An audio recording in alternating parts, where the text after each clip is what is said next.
নির্বাচন কমিশনের বিরুদ্ধে গাফিলতির অভিযোগ আর তাকে কেন্দ্র করে এই মুহূর্তে বিক্ষোভ। ডিসিআরসি কেন্দ্রে বিএলওদের বিক্ষোভ চলছে। মহকুমা শাসকের সামনে ক্ষোভে ফেটে পড়েন বিএলওরা। এই প্রবল গরমের মধ্যে হয়রানি করা হচ্ছে, জল নেই, আমাদের গাড়ি ঢুকতে দিচ্ছে না, এমনটাই অভিযোগ তুলছেন বিএলওরা। বড় অভিযোগ, ডিসিআরসি কেন্দ্রে বিএলওদের বিক্ষোভ। দুর্গাপুর থেকে ছবি এই মুহূর্তে দেখাচ্ছি আপনাদেরকে। রাজেশ সেনগুপ্ত টেলিফোন লাইনে রয়েছেন আমাদের প্রতিনিধি। রাজেশ, কি বলছেন, কি ক্ষোভ বিক্ষোভের অভিযোগ রয়েছে?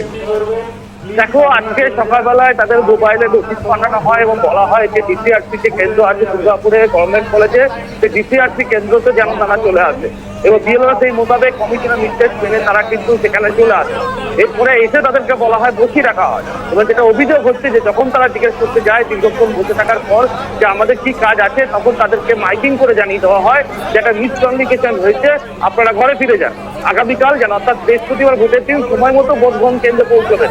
এবং তখনই কিন্তু বিক্ষোভে ফেটে পড়েন যারা বিএলও রয়েছেন তারা। তাদের অভিযোগ হচ্ছে এই গরমে তাদেরকে এইভাবে হয়রানি করার বা হেনস্থা করার কোনো প্রয়োজন ছিল, এই নিয়ে কিন্তু তারা বিক্ষোভে ফেটে পড়েন এবং পরিষ্কারভাবে তারা জানিয়ে দেন যে কেন এই হয়রানি, তার জবাব তাদেরকে দিতে হবে। পরবর্তীকালে মাইকিং করে নির্বাচন কমিশনের যারা আধিকারিক ছিলেন তারা কিন্তু জানিয়ে দেন একটা মিসকমিউনিকেশন হয়ে গেছে এবং আগামীকাল যাতে তারা সময় মতো যাতে বিএলও যারা আছেন তারা কিন্তু তাদের নিজস্ব কাজে জয়েন করেন, সেটা জন্য তাদেরকে বার্তা দেওয়া হয়। তারপরে কিন্তু শান্ত হয়। চূড়ান্ত হয়রানির অভিযোগে দুর্গাপুর যে গভর্নমেন্ট কলেজ, যেটা হচ্ছে ডিসিআরসি কেন্দ্র দুর্গাপুরের, এই ডিসিআরসি কেন্দ্রে কিন্তু একটা উত্তেজনা, সাময়িকভাবে উত্তেজনা তৈরি হয়।